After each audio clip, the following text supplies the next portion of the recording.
You think you know Beetlejuice? The striped suit, the wild hair. It's showtime.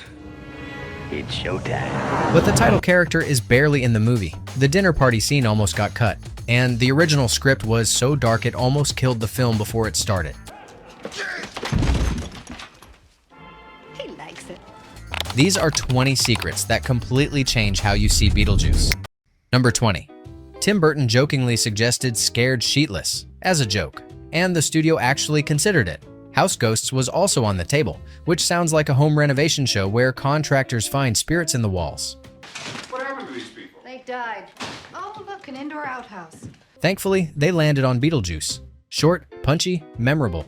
And think about everything that name now carries. The sequel, the Broadway musical, the animated series, the Halloween costumes. All of that brand recognition lives inside one weird word. The title matters more than people give it credit for. It's strange. It's specific. It tells you nothing and makes you curious about everything. Number 19. The title character in a 92-minute movie, on screen for 17.5 minutes.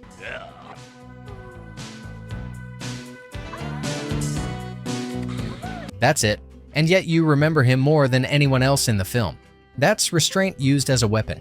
Burton understood that if Beetlejuice was everywhere, he'd become background noise. Instead, every entrance is an event. You feel his absence between appearances. When he finally shows up, the energy of the whole scene changes. Welcome to Winter River. And Keaton makes sure you know it.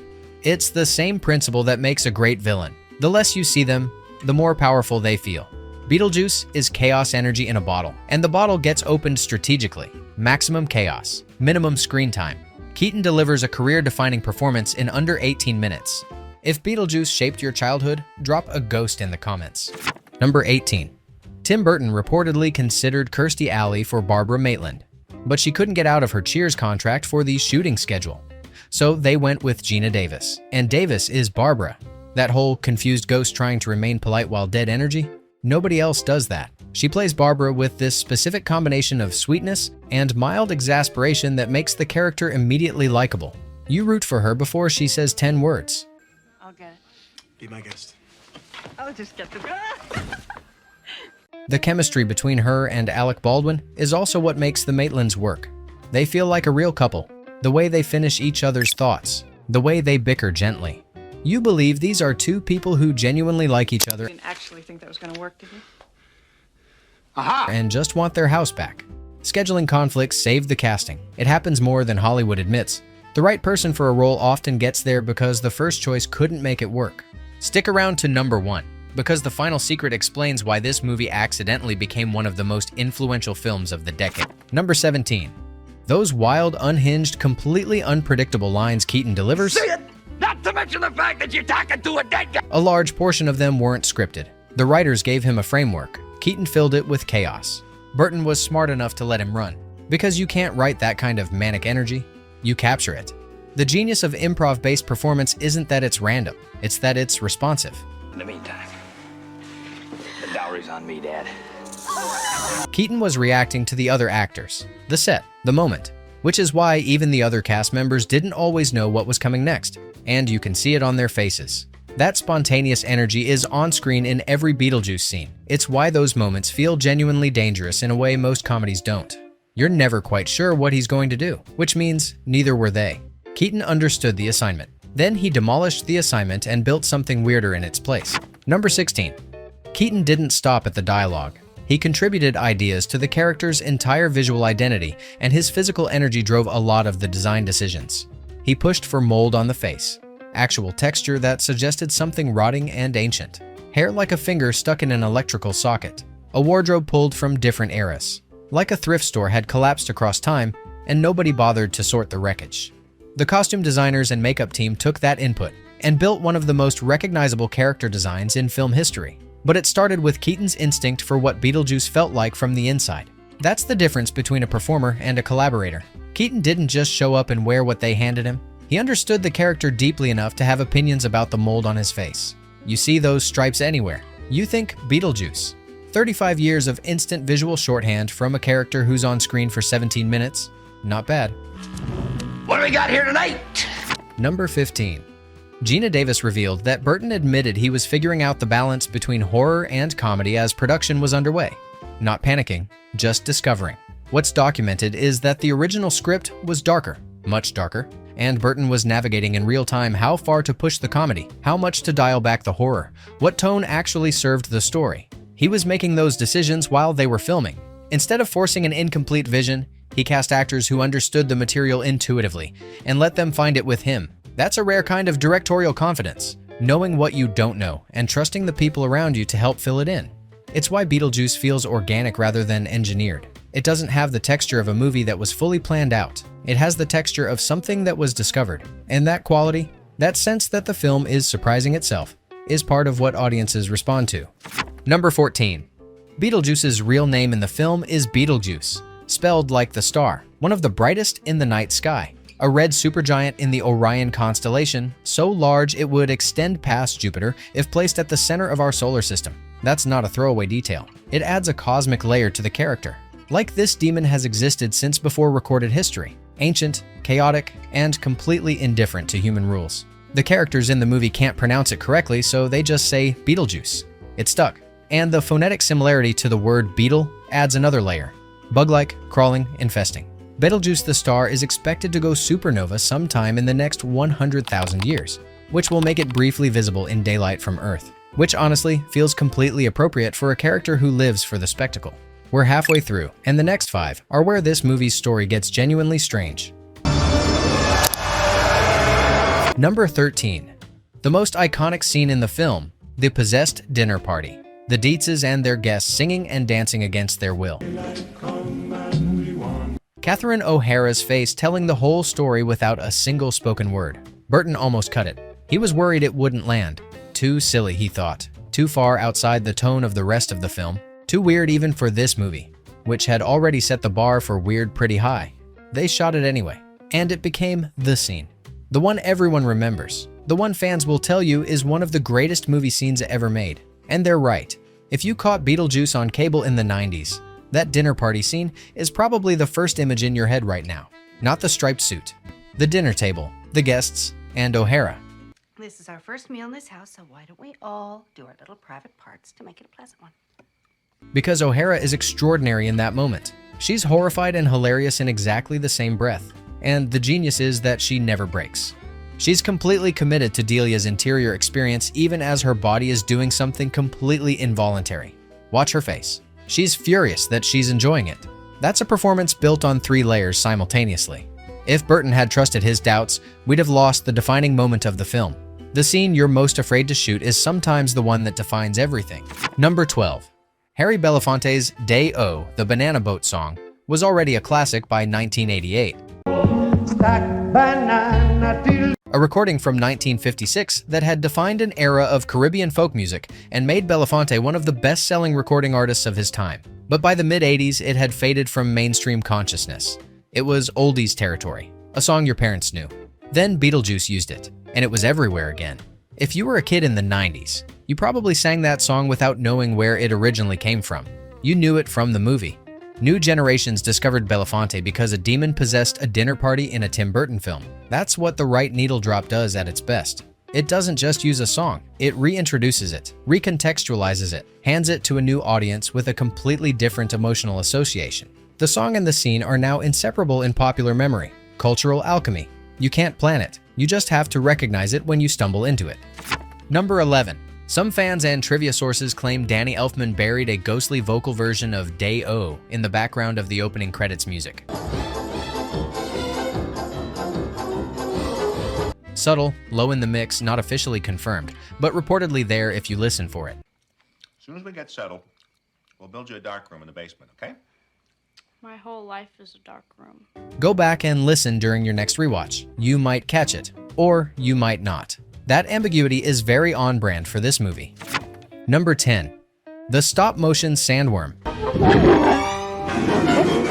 The miniatures that don't quite look like the real thing. They look like B-movie work. That was completely intentional. Burton chose practical effects over the limited CGI available in 1988. He wanted something handmade, tactile, slightly off. A visual texture that matched the film's tone of lovable wrongness. The sandworm isn't supposed to look real. It's supposed to look like a nightmare someone drew by hand.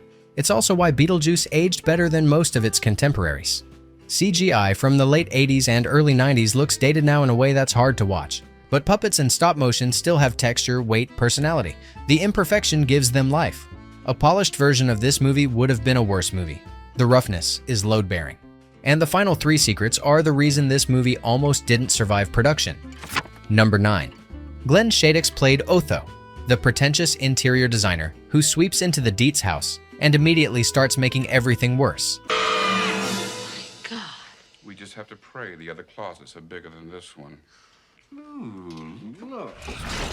One of the great supporting performances in the film. When Shadix passed away in 2010, his funeral reportedly featured Harry Belafonte's Day-O, the music most associated with his most famous role. The line between fiction and reality dissolved. It says something real about what this movie meant to the people who made it. It wasn't a job they clocked out of. Beetlejuice became part of their identity. Number 8. That afterlife waiting room.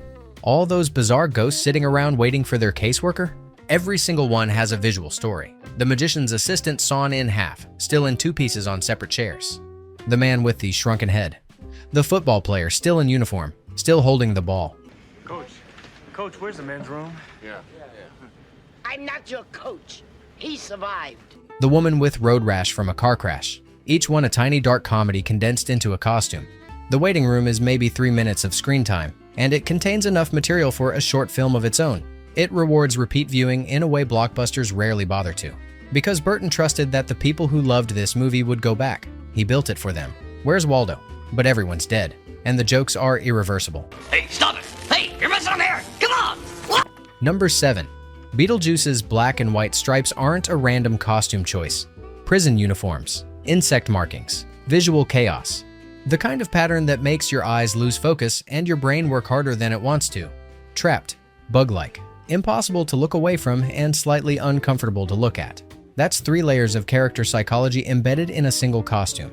Burton and the design team built the entire character's visual identity around what Beetlejuice is. A prisoner of the afterlife, a creature of instinct, a source of low-grade visual unease. And it works so well that 36 years later, you can spot Beetlejuice from 20 feet away at a Halloween party without reading a single label. Done perfectly once, copied forever. The final 3 secrets explain what this movie built that nobody planned for. Number 6. Watch Beetlejuice again, especially if it's been a few years, and you will find things you missed. Fake titles on The Handbook for the Recently Deceased that reward a pause on the frame. Handbook for the recently diseased. Deceased. Made-up magazine covers in background shots. Rules of the afterlife that are mentioned once and never explained. A whole bureaucratic mythology operating just off-screen. The implications of the waiting room. The way the model town works. Burton built a world, showed you the edges of it, and trusted you to be curious about the parts he didn't show. He didn't over-explain. He left gaps. Deliberate, inviting gaps.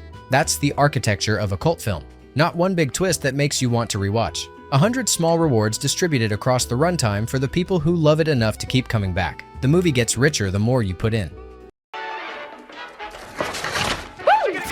Number 5. Here's what actually almost killed this movie before it started. The first draft, written by Michael McDowell, wasn't a dark comedy. It was horror. Beetlejuice wasn't a chaotic anti-hero you eventually root for. He was a genuinely murderous demon with evil intent. The tone was straight terror. The original script reportedly included a graphically depicted car crash in the opening. No charm, no laughs, no calypso. They got lucky. That version would have been forgotten. What made the rewrite work was finding the tonal sweet spot. And it's a narrow target. Dark enough to have teeth, funny enough to be watchable, weird enough to be its own thing entirely. Pull too far toward horror and it's just unpleasant. Pull too far toward comedy and it loses all stakes. 1 degree off in either direction and the film fails. The balance is everything. And somehow, through a process that by Burton's own admission was still being figured out during production, they found it. That's not skill. That's skill plus luck plus the right people in the room. Number 4.